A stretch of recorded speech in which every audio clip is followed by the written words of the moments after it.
Бәріне сәлем достар, бүгін сіздермен көкет немесе диафрагманың анатомиялық құрылымын талдайтын боламыз.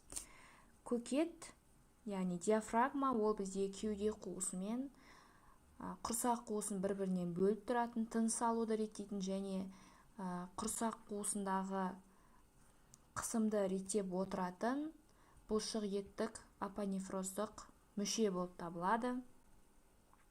Екі беті бар, ойыстау келген, яғни бұл бізде құрсақ қуысына қараған беті және жоғарыда бізде кеуде қуысына қараған дөңестеу келген бетін ажыратамыз. Сонымен қатар бұлшық ет талшықтары қай жерден басталуына байланысты бұны біз үш бөлікке бөліп қарастырамыз. Яғни бел бөлігі парс люмбалис, қабырғалық бөлік парс касталис және төстік бөлік парс стерналис деп бөлеміз. Бел бөлігі парс люмбалис ол бізде оң және сол жақ аяқшаны құрап, бел омыртқаларынан басталады, мына жерде орналасқан. Екі аяғы бар крус декструм және крус синструм. Крус декструм ол бізде бірінші, төртінші бел омыртқаларынан басталады, ал сол жақтық, яғни крус синструм аяқшасы бізде бірінші, үшінші бел омыртқаларынан басталады және доға тәрізді иіліп орналасқан. Мына жерде бізде екі байлам бар. Біріншісі ол бізде лигаментум аркуатум медианум деп аталатын доғалық медиалды байлам және доғалық латеральды байламдардан бұлшық ет талшықтары басталады. Бізде мына орналасқан лигаментум аркуатум медиали, яғни медиалды доға тәрізді байлам, ол бізде доға тәрізді иіліп тығыз дәнекер тіндерінен тұрады және бізде үлкен бел бұлшық еті мускулус псоас майор деген бар, соның тығыз шандырларынан басталады және бірінші бел омыртқасының көлденең өсіндісіне барып бекиді. Ал латеральды доға тәрізді байлам лигаментум аркуатум латерали, ол бізде белдің текше тәрізді бұлшық еті бар, мускулус квадратум люмборис деп аталатын. Соның сыртқы бетінен өтіп, бірінші бел омыртқасының қабырғалық өсіндісіне барып бекиді. Және 12-ші қабырғаға барып бекиді бұл байлам. Медиалды доғалық байламның арасында бізде доға тәрізді иіліп орналасқан, соның арасында бізде аорта өтетін жол бар, саңлау бар, оны хиатус аортикус деп атаймыз. Дәл сол жерден бізде кеуденің лимфатикалық түтігі дуктус таратикус бірге өтеді, яғни белдік бөлігінде.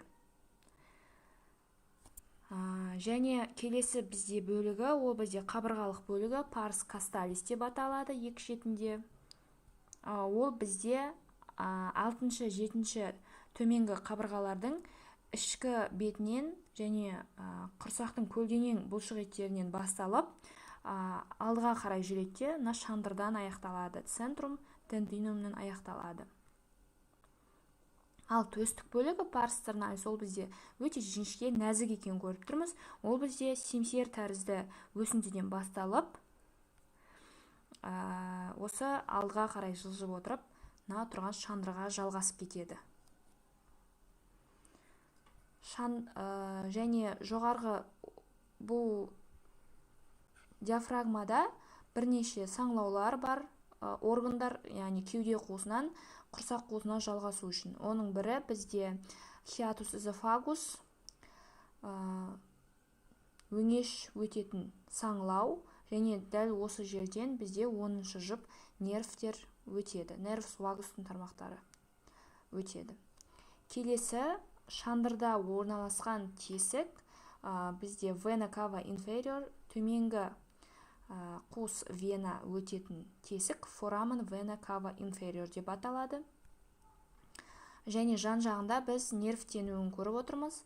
Бұлар бізде оң жақ және сол жақ диафрагма нервтермен нервтеледі. Nervus phenicus dexter et sinster. Және бұл көкеттің тағы бір ерекшелігі, бізде көкетте әлсіз жерлер болады. Яғни ол әлсіз жерлерді үшбұрыштар деп атаймыз. Сыртқы пішінде үшбұрышқа ұқсайды. Ол бізде тригонум люмбокастали деп аталатын арт жағындағы әлсіз жері, және алдында тригонум стернокастали деп аталатын бұлшық еті болмайтын жерлер. Сондықтан оны әлсіз деп атаймыз. Бұның клиникалық маңыздылығы құрсақ қуысында бізде қысым қатты артып кеткен жағдайда осы әлсіз жерлер арқылы іш қуысындағы органдар кеуде қуысына қарай өтуі мүмкін. Мысалы, ішектің иірімдері, ішектің кейбір бөліктері қатты қысым артқан кезде осы тригонум үшбұрыштар арқылы жоғары қарай өтіп, қысылып қалуы мүмкін. Және дәл ортасында біз көретініміз ол бізде шандыры, центрум тендинеум деп аталады.